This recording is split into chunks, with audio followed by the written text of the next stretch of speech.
जय श्री राम दोस्तों, जय जय श्री सीताराम दोस्तों। कौशिक माइथोलॉजी में आप सभी का स्वागत है। कौशिक माइथोलॉजी में आज की कहानी है रामायण की रचना। मां निषाद प्रतिष्ठां त्वं गमः शाश्वती शमः यत् क्रौंच मिथुनादेकं वधिः काम मोहितम्। आदि कवि वाल्मीकि के मुख से अनायास निकले हुए इस पहले श्लोक से उन्हें रामायण महाकाव्य लिखने की प्रेरणा मिली। एक दिन दोपहर के समय महर्षि वाल्मीकि तमसा नदी के किनारे प्रकृति की सुंदरता का आनंद ले रहे थे। वसंत उतर रहा था, पेड़ों की छाया सुखद लगने लगी थी। वन पर्वत सब हरे भरे थे। तमसा मंद गति से बह रही थी। नदी का जल निर्मल था, उसमें तैरती हुई मछलियां चमक रही थीं और नदी ताल भी साफ दिखाई दे रहे थे। हरे भरे वन में भांति भांति के पक्षी कलरव कर रहे थे। नदी के किनारे लंबी चोंच वाले चटकीले रंग के पक्षी एक पात में ध्यान लगाए बैठे थे। उनमें से कभी कोई तेजी से उड़ता और तीर की तरह पानी में चोंच डुबोकर कुछ पकड़ कर ले जाता। नदी तट की शोभा को देखकर महर्षि वाल्मीकि के मन में अपार हर्ष था। सहसा उनके कान में क्रौंच पक्षी की सुरीली ध्वनि पड़ी। आंख उठाई तो देखा क्रौंच पक्षी का एक जोड़ा नदी तट पर कल्लोल कर रहा था। क्रौंच कभी चोंच से एक दूसरे की पीठ सहलाते, कभी थोड़ा सा उड़कर वे इधर उधर बैठ जाते और फिर पास आकर खेलने लगते। महर्षि वाल्मीकि को ये क्रौंच बड़े प्यारे लग रहे थे। इतने में नर क्रौंच को निषाद का तीर कहीं से आकर लगा और वह गिरकर छटपटाने लगा।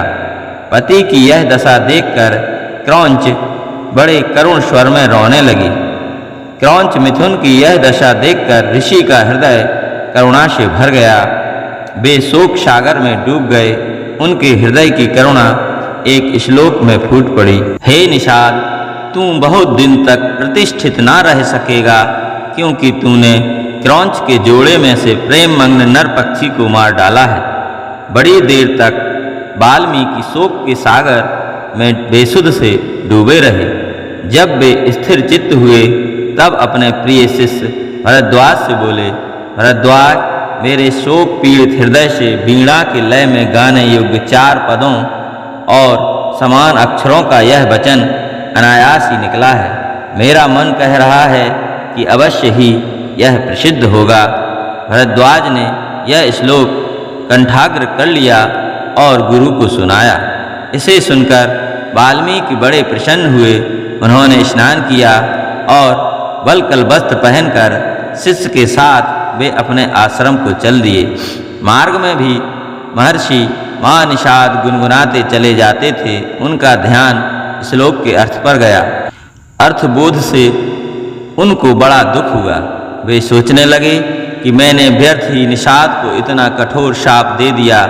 इसी चिंता में मग्न वे चले जा रहे थे कि उनको नारद जी की वाणी याद पड़ी। एक बार नारद जी से उन्होंने पूछा था, हे देवर्षि, मुझे किसी ऐसे पुरुष का नाम बताइए जो गुणवान, बलवान और धर्मात्मा हो, जो सत्य पर दृढ़ रहता हो, अपने वचन का पक्का हो, सबका हित करने वाला हो, विद्वान हो और जिससे बढ़कर सुंदर कोई दूसरा ना हो।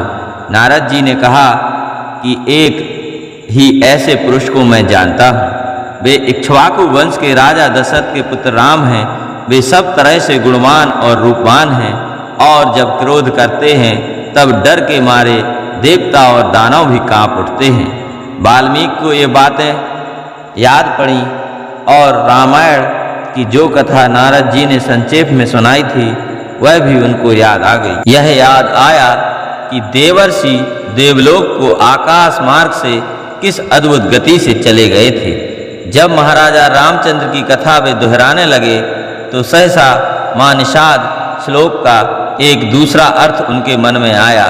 माधव रामचंद्र, तू अनेक वर्ष तक राज करेगा, किंतु तूने मंदोदरी रावण जोड़े में से काम पीड़ित रावण को मार डाला है। यह अर्थ मन में आते ही उनकी चिंता मिट गई। परंतु मां निषाद, श्लोक के उनके मन से नहीं निकला। वे उसे प्रायः गुनगुनाते रहे। एक दिन वाल्मीकि जब ध्यान में बैठे हुए माँ निषाद गुनगुना रहे थे, सृष्टि के रचयिता ब्रह्मा जी ने उनको दर्शन दिए। ब्रह्मा जी बोले, ऋषिवर, मेरी ही इच्छा से यह वाणी अनायास आपके मुँह से निकली है और श्लोक के रूप में इसलिए निकली है कि आप अनुष्टुप छंद में महाराजा रामचंद्र के संपूर्ण चरित्र का वर्णन कीजिए। श्री राम की कथा संक्षेप में आप नारद जी से सुन ही चुके हैं। मेरे आशीर्वाद से राम, लक्ष्मण, सीता और राक्षसों का गुप्त अथवा प्रत्यक्ष सब वृतांत आपकी आंखों के सामने आ जाएगा। जो आगे होगा वह भी दिखाई पड़ेगा।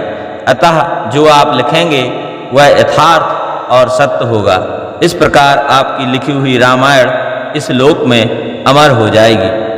इतना कहकर ब्रह्मा जी अंतर्ध्यान हो गए। वाल्मीकि श्लोकों में श्री राम के चरित्र का वर्णन करने लगे। सब श्लोक मधुर और सुंदर थे। उनका अर्थ समझने में भी कोई कठिनाई नहीं होती थी। उनके सामने राम, लक्ष्मण, सीता, दशरथ और दशरथ की रानियों का हंसना, बोलना, चलना फिरना प्रत्यक्ष हो गया और वे बिना रुके रामायण की कथा लिखते रहे। 24,000 श्लोकों में उन्होंने पूरी रामायण लिख डाली। जय जय श्री राम।